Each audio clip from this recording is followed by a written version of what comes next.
안녕하세요. 사랑하는 성도님, 영혼의 샘물, 은혜의 자리 오심을 축복합니다. 신실하신 주님이 우리와 함께 하십니다.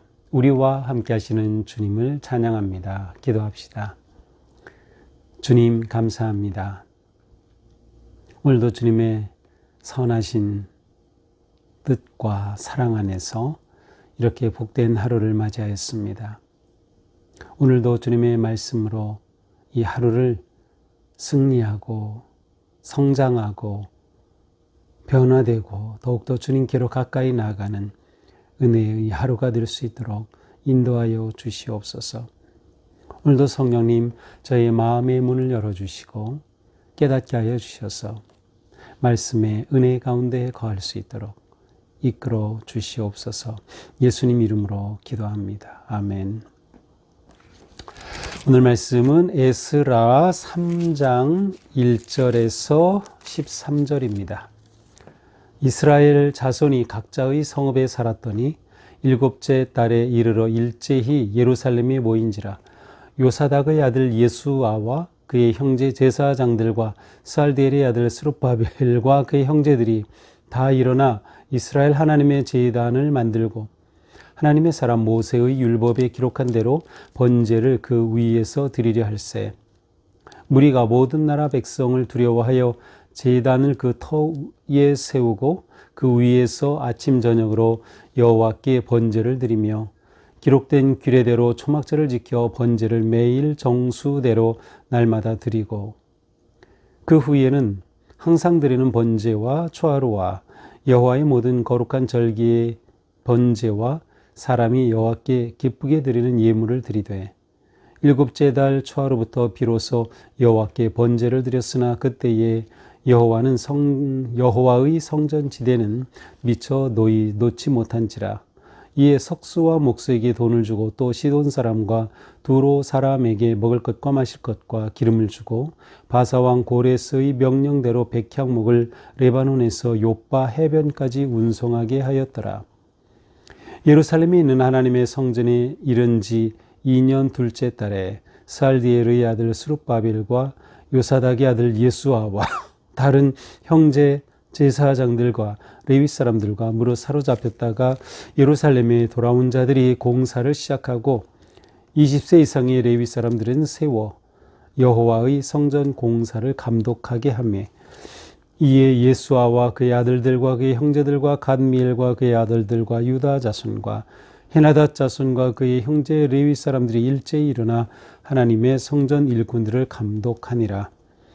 건축자가 여호와의 성전의 기초를 놓을 때에 제사장들은 예복을 입고 나팔을 들고 아삽 자손 레위 사람들은 제금을 들고 서서 이스라엘 왕 다윗의 규례대로 여호와를 찬송하되 찬양으로 화답하며 여호와께 감사하여 이르되 주는 지극히 선하심으로 그의 인자심이 이스라엘에게 영원하시도다 하니 모든 백성이 여호와의 성전 기초가 놓임을 보고 여호와를 찬송하며 큰 소리로 즐거이 부르며 제사장들과 레위 사람들과 나이 많은 족장들은 첫 성전을 보았으므로 이제 이 성전의 기초가 놓임을 보고 대성통곡하였으나 여러 사람은 기쁨으로 크게 함성을 지르니 백성이 크게 외치는 소리가 멀리 들리므로 즐거이 부르는 소리와 통곡하는 소리를 백성들이 분간하지 못하였더라.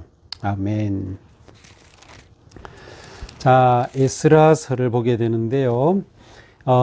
에스라서는 원래 그 뒤에 나오는 책이 느헤미야죠. 그래서 에스라와 느헤미야는 원래 한 권의 책이었습니다. 그런데 이제 이것이 라틴어 성경으로 번역되는 보통 이제 제롬 바이블이라고 불리는 그 성경에서 이렇게 분리하기 시작했어요. 에스라와 느헤미야를 각각의 책으로 이제 분리했습니다. 그래서 지금 우리는 이제 에스라와 느헤미야를 따로 이제 보게 되죠. 자, 에스라서는 그 제목이 그러하듯 에스라가 기록한 것으로 일반적으로 받아들이고 있습니다. 실제로 이제 본문 가운데 특별히 7장에 가서 보면 에스라라고 하는 그런 이름이 언급되면서 에스라는 율법에 아주 익숙한 그러한 율법의 아주 학자, 학사 에스라라고 보통 이렇게 알려져 있습니다. 자, 에스라의 시작은 사실 우리가 바로 앞에 봤던 역대하와 이제 연결되는 부분이 있어요. 그래서 역대하가 맨 마지막에는 고레스와 관련된 그래서 이스라엘이 회복하게 된 그런 내용이라면 에스라의 시작은 바로 이렇게 회복되는 내용과 연결이 됐어요. 그래서 고레스 원년에 고레스의 명령에 따라서 회복하게 된 이야기. 그래서 역사적으로는 이렇게 역대기와 계속 연결되고 있는 그러한 모습입니다. 자, 에스라가 기록된 것은 늦어도 주전 444년까지는 기록되었을 것이다. 그 전에 언제인지는 정확히 알 수 없지만 대략 한 458년에서 444년 그 어간 어디에 기록되었을 것이다 이렇게 보고 있어요. 이렇게 재미있는 것은 이 때는 세계사적으로 종교적으로 볼 때 석가가 생존했던 시기, 또 공자가 생존했던 시기이기도 하고요. 이때는 또 소크라테스가 있었던 시기이기도 합니다. 그러니까 이때 바로 이제 이 에스라에 의해서 이렇게 에스라서가 기록된 것으로 우리는 볼 수 있습니다. 자, 이스라엘은 주전 586년에 바벨론에 의해 멸망했죠. 그런데 페르시아가 나타나면서 페르시아의 고레스가 바로 이 바벨론을 멸망시키면서 새로운 제국으로 등장합니다. 바사 제국, 페르시아 제국이죠. 자, 이 페르시아 제국이 등장한 것은 바로 538년입니다. 이때 고레스는 유다 백성들이 그들이 고국으로 돌아가도록 칙령을 내립니다. 물론 다 돌아가는 건 아니고 돌아갈 사람은 돌아가도록 허락한 것이죠. 이렇게 칙령을 내려서 이제 이스라엘 백성들이 바벨론 포로 잡혀갔다 귀환하게 되는데요. 3번에 걸쳐서 귀환하게 됩니다. 그래서 1차 귀환이 바로 주전 538년에 있었던 그때 1차 귀환이고요. 1차 귀환 때의 지도자는 스룹바벨입니다. 1차 귀환의 가장 중요한 초점은 성전 재건입니다. 그래서 이때 세워진 성전을 스룹바벨 성전이다. 보통 이렇게 부르고 있습니다. 에스라서의 1장에서 6장까지 내용이 바로 이 1차 귀환에 관한 내용을 담고 있습니다. 자, 1차 귀환 후에 또 2차 귀환이 있죠. 2차 귀환의 내용은 바로 7장부터 담고 있어요. 3차 귀환은 에스라에는 없고요. 바로 느헤미야입니다. 2차 귀환의 중심 지도자는 에스라, 3차 귀환의 중심 지도자는 느헤미야입니다. 그래서 이렇게 1차, 2차, 3차 관련된 그러한 회복과 관련된 내용이 바로 에스라와 느헤미야예요. 그래서 원래 이것이 한 책으로 있었던 것이죠. 자, 에스라서에서 중요한 것은 무엇보다 그들이 귀환하였다는 것이에요. 근데 귀환이 중요한 의미는 하나님이 약속을 지키셨다는 거예요. 특별히 예레미야에게 주셨던 그 약속을 하나님이 지키셨다. 신실하신 하나님, 귀환한 그들은 하나님과 새롭게 관계를 맺게 되죠. 언약갱신을 하게 되는 것이에요. 그래서 이거 굉장히 중요한 것이에요. 재헌신하는 겁니다. 하나님께 새롭게 재헌신하는 언약의 갱신이 되는 거예요. 이 과정에서 중요한 게 무엇이냐? 하나님의 말씀이 아주 중요하게 돼요. 그래서 하나님 말씀 중심으로 회복의 역사가 일어나고요. 공동체성이 회복이 되고요. 그리고 하나님의 섭리와 통치의 역사를 보게 되는 것이죠. 결국 에스라서는 하나님의 말씀과 토라 그리고 예배, 그 성전 중심으로 이스라엘 백성들의 거룩한 공동체가 회복된다라는 점입니다. 그래서 우리는 에스라서를 보면서 계속 하나님 말씀 중심 그리고 성전 중심, 곧 성전은 예배와 같죠. 이 두 가지가 아주 중요한 에스라서의 회복의 그 두 축이라고 볼 수 있습니다. 자, 에스라서 1장에서는 이제 여호와께서 고레스의 마음을 감동시켜서 그들이 귀환하게 된 그러한 내용을 담고 있고요. 1차 귀환 주전 538년에 있었던 내용이죠. 2장에서는 이 귀환 때 돌아온 사람들의 이름들이 대표적인 이런 지도자 이름들이 쭉 나와 있습니다. 자, 이때 1차 귀환에서 돌아온 사람들의 숫자는 무려 49,697명이에요. 2장 64절에 나와요. 그래서 이렇게 엄청 많은 사람들이 귀환하게 된 것이죠. 물론 단번에 귀환했다기보다는 이렇게 계속 귀환하였다 하고 보면 되겠습니다. 자, 오늘 우리가 읽은 3장입니다. 자, 3장 이들은 이제 귀환한 상태예요. 귀환한 그들은 어디에 삽니까? 각자의 성읍에 가서 살게 돼요. 한 곳에 예루살렘에 다 모여 있는 것이 아니라 그들의 각자의 성읍 또 그들의 지파에 따라서 그들의 각자의 성읍에 가서 살게 되는데, 자, 이때 아주 중요한 사역이 이제 시작이 되죠. 자, 1차 귀환의 초점은 뭐라 그랬어요? 성전 회복. 그래서 스룹바벨을 통한 성전 회복이 아주 중요한 초점입니다. 성전 회복은 곧 다른 말로 제사의 회복이에요. 예배의 회복이죠. 그래서 우리는 이 예배의 회복으로부터 이스라엘의 회복이 시작된다라는 것을 이제 엿볼 수가 있는 것이죠. 자, 2절에 보면 예수아와 스룹바벨과 형제들이 하나님의 제단을 만들었다. 그리고 율법이 기록한 대로 번제를 그 위에서 드리려 하였다. 자, 아직 성전은 회복되지 않았어요. 하지만 먼저 제단을 쌓은 겁니다. 그것도 율법에 따라 토라 규범에 따라 제단을 쌓은 거예요. 예배의 기준은 뭐예요? 말씀이죠. 하나님이 주신 말씀을 기초로 그 위에 제단을 세운 것이죠. 그래서 먼저 제단을 세웠다. 이것이 중요합니다. 건물을 세우기 전에 먼저 제단 회복이 일어났어요. 건물보다 더 중요한 게 거기에 모이는 성도들이고 모여서 드리는 예배가 더 중요하죠. 건물보다 예배가 중요해요. 건물은 오직 예배를 잘 드리기 위해서 존재할 뿐이지 건물 자체로는 의미가 없는 것과 같아요. 그리고 이스라엘 백성들은 귀환하여서 맨 먼저 번제를 쌓았다. 번제를 드렸다. 제단을 쌓았다. 이 점을 우리는 잘 봐야 합니다. 자, 그런데 이때 백성들은 3절 모든 나라 백성을 두려워하여, 자, 이들은 이제 막 귀환하였기 때문에 아주 취약합니다. 그래서 주변의 나라들이 굉장히 두려운 거예요. 쳐들어오면 어떻게 합니까? 아주 취약한 그러한 때였어요. 이때 그들은 두려움에 빠진 것이 아니라 무엇을 합니까? 제단을 세우고 아침 저녁으로 번제를 드리고 규례대로 초막절을 지키고 번제를 매일 정수대로 날마다 드렸다. 이 점 굉장히 중요하죠. 무엇이에요? 백성들은 두려움의 위기, 두려움의 상황 속에서 두려움에 빠지지 않고 그들이 선택한 것은 예배 드리기를 선택했다. 두려울 때 우리는 예배가 중요하다는 것을 우리는 봐야 돼요. 번제 드리기를 먼저 선택한 것이죠. 여호와 하나님을 경외하고 예배함이 진정한 살 길임을 그들은 알았던 것입니다.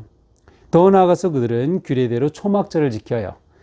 4절이죠. 초막절을 지키고 번제를 매일 정한 대로 정수대로 날마다 드려요.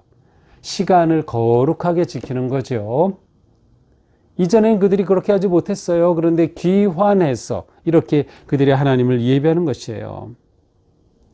성전 벽을 세우기보다 먼저 제단을 세웠고 그들이 먼저 하나님 앞에 이렇게 예배하기를 힘쓰는 겁니다. 또한 절기를 지킴으로 그들의 백성들이 하나님의 백성의 정체성을 회복하게 되는 것이죠. 또 6절에 보니까 일곱째 달 초하루부터 여호와께 번제를 드렸습니다. 그런데 아직도 지대는 제대로 갖춰지지 않았어요. 그러나 더 중요한 건 무엇이다? 예배. 그래서 예배를 위한 건물이 완공되지 않았지만 예배가 먼저 시작되었다. 우리는 이것을 봐야 하는 거죠.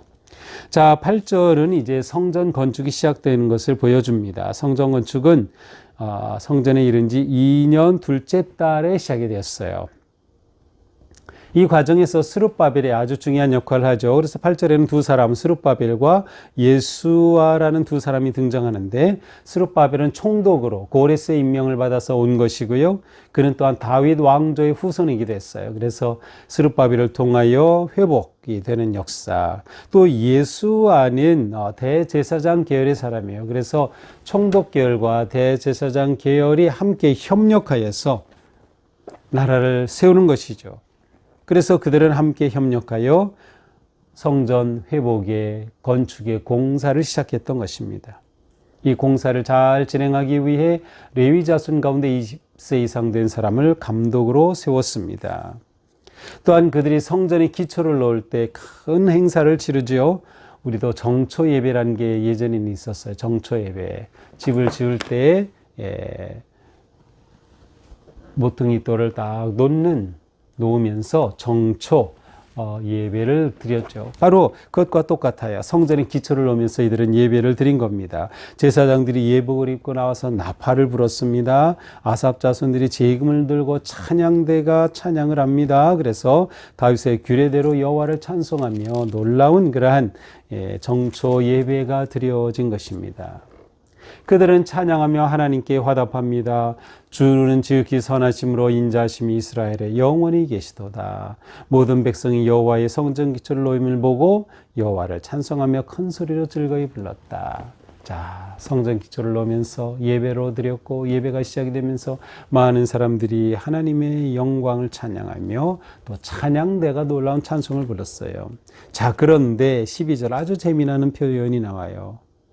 이렇게 성전의 기초가 딱 놓이게 되는 것을 보면서 나이 많은 족장들은 첫 성전을 보았으므로, 무슨 뜻이에요? 나이 많은 족장들은 옛날 솔로몬 성전을 보았어요. 그 솔로몬 성전의 터와 그 성전의 아름다움을 보았던 1세대이에요. 이 1세대가 나이 많은 사람들이 귀한한 사람들 가운데 있었고요. 이 사람들은 이렇게 성전 기초가 세워지는데 그것을 보고 울었어요. 왜 울었을까요? 이 좋은 날에 솔로몬 성전보다 너무나도 빈약하게 세워지는 것을 보고 울었던 것이에요. 처음 성전만큼 못한 그러한 빈약한 기초를 보면서 울었던 것이죠. 그 예루살렘, 그 솔로몬 성전의 그 아름다움을 생각하며 슬픔에 눈물을 흘렸어요. 반면에 젊은 사람들은 그것을 모르잖아요. 그저 그 젊은 사람들은 기뻤어요. 그래서 기쁨으로 함성을 질렀다. 자, 여기에 슬픔의 눈물과 함성의 기쁨이 함께 어우러져 있습니다. 참 아이러니한 그러한 놀라운 모습이죠. 이렇게 백성들이 큰 소리를 외치니 그 소리가 멀리까지 들립니다. 즐거이 부르는 소리와 통곡하는 소리를 백성들이 분간하지 못하더라.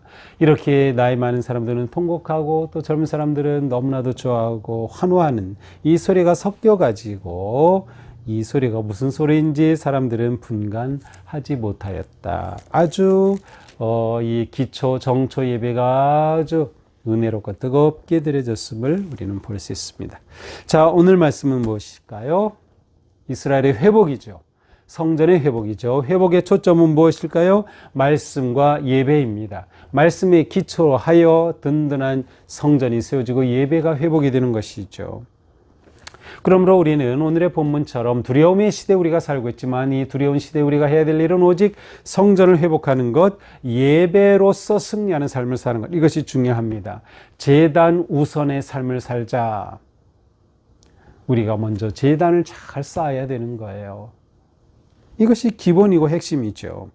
또한 우리는 시간의 거룩함을 회복해야 됩니다. 절기와 번제와 이것이 모든 규례대로 진행이 됐어요. 이것은 시간의 거룩함을 회복한 것이죠.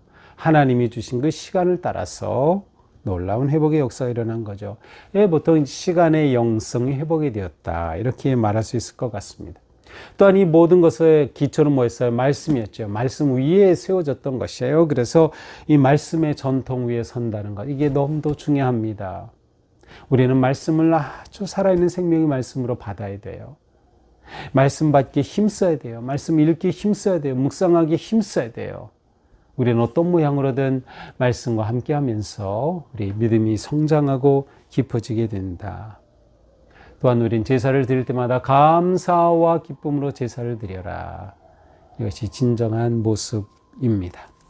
자, 오늘 말씀 보면서 오늘도 우리의 삶이 하나님의 선하신 인도하심 속에서 살아있는 삶의 예배자의 삶, 거룩한 시간을 회복하며 말씀의 전통 위에 서는 그런 복된 하루가 되기를 축복합니다. 기도합시다. 주님 감사합니다.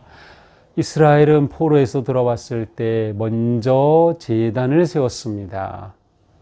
먼저 하나님 앞에 예배하였습니다. 이 아름답고 바른 믿음 위에 응답하셔서 우리 교회가 주님의 은혜와 사랑과 영광이 넘치고 많은 상황, 어려움, 역경 속에서도 오직 예배하고 제단을 쌓는 일에 우리의 온 심혈을 기울일 수 있는 삶이 되게 하여 주시옵소서.